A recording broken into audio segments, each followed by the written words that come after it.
મહત્વપૂર્ણ સમાચાર સામે આવી રહ્યા છે સાબરકાંઠાથી। હિંમતનગર નેશનલ હાઈવે 48 ઉપર ભારે ટ્રાફિક જામ। છેલ્લા 3 કલાકથી વધુ સમયથી ટ્રાફિકમાં વાહન ચાલકો ફસાયા। દિલ્હી બોમ્બેને જોડતા નેશનલ હાઈવે પર ટ્રાફિક જામ થયો। વરસાદને લઈને રોડની સાઈડમાં પાણી ભરાતા ટ્રાફિક જામ।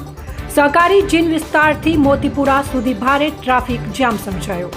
મોતીપુરા વિસ્તારમાં બ્રિજની કામગીરી ચાલુ હોવાથી સર્વિસ રોડ પર ડાયવર્ટ છે વાહન વ્યવહાર। સર્વિસ રોડની બાજુમાં પણ પાણી નિકાલ માટેની ખાડા ખોદી દેવાતા વાહન ચાલકો અટવાયા।